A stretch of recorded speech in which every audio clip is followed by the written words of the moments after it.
Hey guys, welcome back to Millennial Nation. Matt and Mike here. Today we're going to talk about millennials being called the entitled generation. But are we the first ones to be called entitled? And we're also going to talk about where it came from. So let's bring it on in, Mike. Let's get going. Millennial Nation. The entitled generation here. First, we're going to talk about where it came from. Yeah. Well, who taught us it? Who taught us this, Mike? Yeah.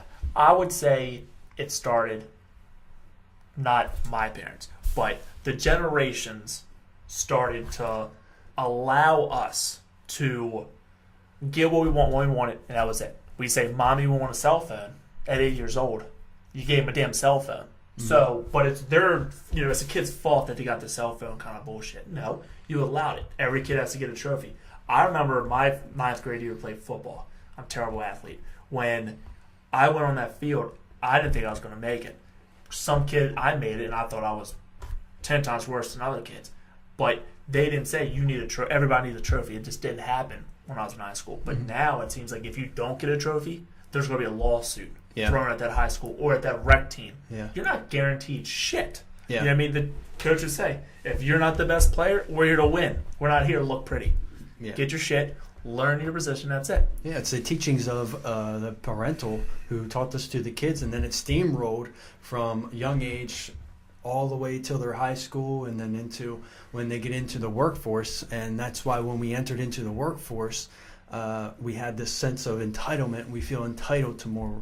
We feel that we should have better benefits. We should have more pay. We should have everything for doing nothing or very little at that. But I think it's a small. To me, the entitlement, it's such a low percentage of our generation that say we want this for free, blah, blah, blah. It's, like we said before the show, we want to have more passion for our jobs. Our parents said, just be happy to get a job. Baby boomers, just be happy you have a job. Be happy you can dig holes and shit like that in construction for 20 years. If you want to do that, that's great. More power to you. I want to cut grass. Not many people like cutting grass. I love it.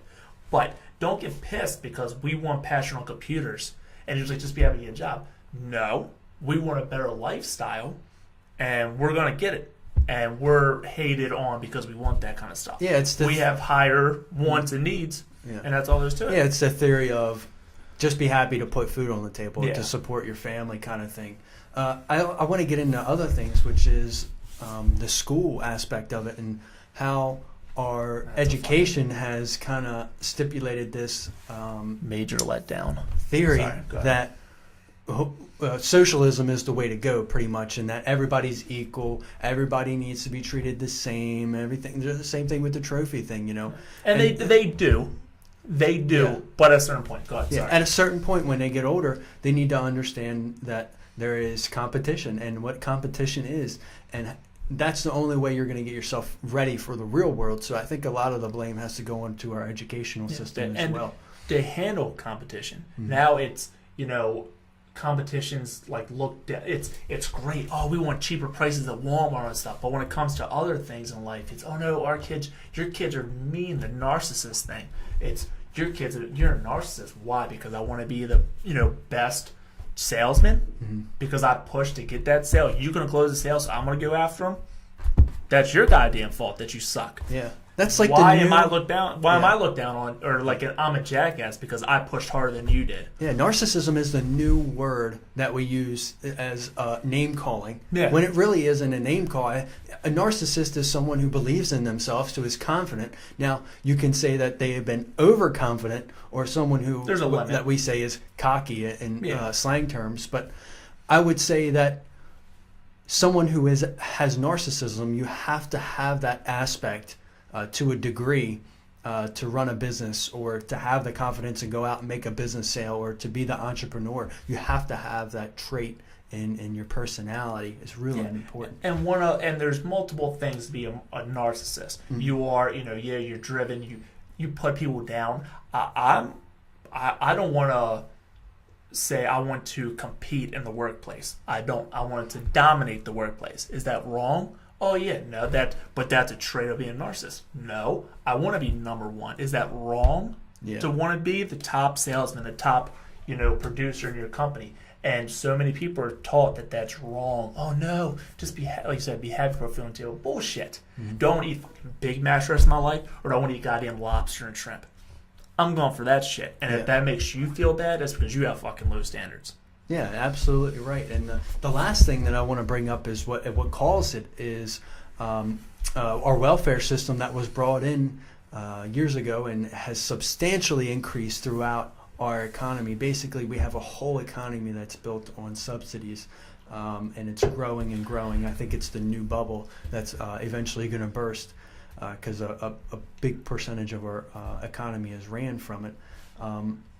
But I think that also influences our thoughts is when we see someone who gets something for free, we ask, well, why don't I get it for free? So it goes back to that everybody's equal, everybody gets the same thing, when that's not true, and it basically puts a bad influence on young people's minds, and minds like ours who are just getting it, or not ours, but people who are just getting into the workforce, the new millennials, and they see everybody with the entitlements, and that influences their thoughts. I should have this for free because they get it for free. Yeah, and also I think our generation is somewhat. Older generations are more resentful towards us for multiple reasons. Not all of them, but I was talking to my parents earlier about it. That and we just said this. We graduated right before the recession. So we were trying to get jobs, great jobs. But at the same time, people that were our parents were trying to get the same jobs. You know what I mean? So there's so much more competition. And you got to look at the companies. They're going to say, am I going to pay, me and you, $15 an hour to do this job? Or a guy that wants $25 an hour to do it. The younger guys are going to do it faster, better probably. So I think that they look down on us and they get pissed about it. They didn't have Google. They didn't have all the stuff that we can learn literally in 1 year. I can Google search so much stuff that our family couldn't do it back in the day. Our parents couldn't do it. And I think they resent us for that. It's not my goddamn fault. So I should not use those tools to move forward. Yeah, I just think that's bullshit. And it pisses me off. Yeah, I agree. And the second part to our show is, what are we the first generation to be called this? And I think it's false. I think it's clearly blown out of proportion now because we can all see it. We have social media. You can push it easier. Everybody says it. Everybody, let's just say, pushes that thought into other people's faces a little more easily than it was back to the earlier generations. So it gives us a bad name because everybody sees it now. Yeah, it's easier. It's easily pushed and published more often than anybody's reads it. That's so true. My younger brother, he was born in '97, so he's not technically a millennial, whatever. But he was saying that there's, he reads a lot of like older books, stuff like that. He says that the Asian books and stuff, Proverbs or whatever it is, Proverbs, said that even 2,000 years ago, they said how the generation was getting lazier. So it's just technology is making it easier, so it looks like it's less work being done. It is, but it's still work getting done. Exactly. Exactly. Yeah. I mean, the workforce has changed from being predominantly a non-physical workforce to I'm saying now it's going from a physical to a non-physical. And another thing that I want to bring up is, what are millennials to do about it? We brought up three different things in the first part, and we talked about what the entitlements came from, and now we want to talk about what are we to do about it. So we say, are we not supposed to use the technology? Or, well, let's think of it this way. If technology was 20 years earlier, the same thing would have happened with the earlier generation. Even though the traditional thoughts were still there, the traditional values were still there, the same exact thing would have happened because technology, I think, is the cause of it, the main cause of it. But basically what we have to do is for the people that do have a larger percentage of people who do feel the entitlement, who aren't in the workforce, that's known. But we need to pick up the slack like we talked about before, which is millennials now are working longer hours, more hours than ever before, trying to pay for bills and pay for student debt and other things I think it's that are on our backs. The workplace is where it's going to have to change first But a lot of big companies are. You got to think of Facebook and Google.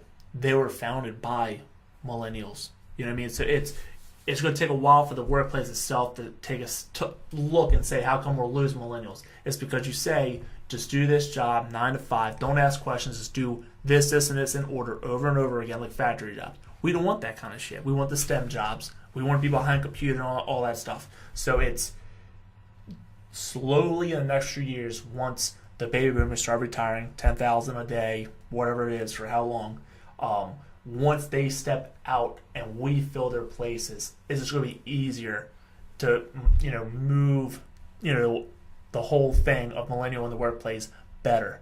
For our culture, it's just changing. How we want freedom. We'll still work our 40, 50-hour weeks. You know what I'm saying? But it's at our not our convenience, but when we want to kind of go in. It don't have to be the 9 to 5. It could be I go in for a few hours, I leave, I come back, whatever it is. And a lot of companies do that. Mm-hmm.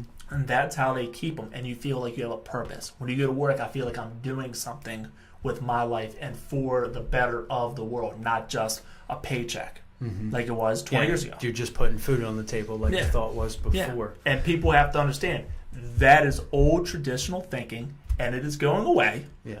Get over it. It's not fucking coming back. And if you that's bullshit. Too bad. Get over it. Yeah. The traditional values are definitely going down the whole. But we not need for bad though. Yeah. It's not bad. Well, some things, but we need to take a look at it and see which ones we want to keep. We need to make sure that we keep the right traditional values within the families and within moral standards as well. Yes. But going back to the entitlement generation, I think it's kind of a false narrative as far as painting a broad brush across the whole generation when it's really a small percentage, even though it is a larger percentage within our generation. I think it's unfair to make that paint that broad brush. Yeah, all of us are like that. Complete bullshit. Because we can go right now and find people that are millennials that outwork any baby boomer. When you're the same age of us, I guarantee you, me and you could outwork a lot of the older people we knew at the younger age. Exactly. I guarantee it. Yeah. I'll outwork them. Yeah. Not all of them. Just saying. Some of them you say, back in the day, I would outwork you. Yeah. That's fine. But you don't say that all of us are fucking lazy. Because clearly, me and you are far from it. And 90% of our friends or people we deal with are not like that. We got rid of the ones that don't do anything and don't want to become anything because that's not who we are. Yeah. So don't put us in that category. That's when I get this. But if you compare it, though, I think if you were to say, take the older generation, and you were to compare it to our younger generation, even me right now, I'd still be willing to go out and pick up a shovel and dig a hole if I needed to for $15 an hour. If that's what I needed to do, I would go out and do that. I wouldn't even think twice about it. Yeah. If I didn't have anywhere else to make money, that was the only thing to do. Yeah. I would go out and do that. Even the sloppiest job where I had blisters on my hands every day, and if that's what I needed to do, I would do it. Yeah. But if you were to say, as a whole, when you look at our whole generation, I think most people would say, "I'm not doing that." Yeah. They ain't doing anything. I'm not even checking out. But think about back in the day. In the 30s and the 40s, you had the Conservation Corps where they went out and that's what they did. You didn't have a job. You built dams, bridges, planted trees and shit. I would do that shit all day long. I have no problem doing that kind of stuff. I probably would enjoy half of that kind of shit. I think that'd be great. I think they should bring it back today. You're on unemployment, or something like that. You're asking us to do 8 hours of community service. It could be fixing roads, fixing bridges. There's plenty of things people could do, and the government is still paying you to do that shit. You're getting a check, so you can't say it's free labor. It's not. Mm-hmm. You're still getting that money. Yeah. And you know how many our infrastructure would be 10 times better, and it costs less money. Oh yeah, I do agree with that. Yeah.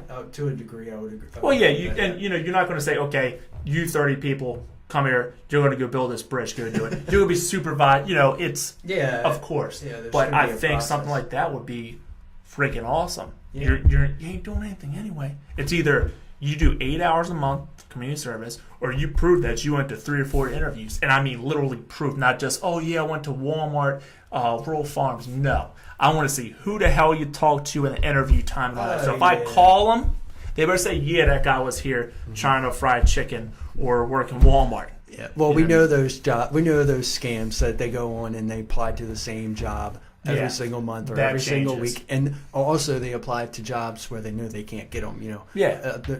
They don't meet the qualifications. Yeah, for. Yeah, it's ridiculous. But you got to think now. Is it worth it to go into a job and get paid that low money if you're living a good lifestyle, not doing anything at all? Yeah. You're gonna take a step down in your quality of life to go work.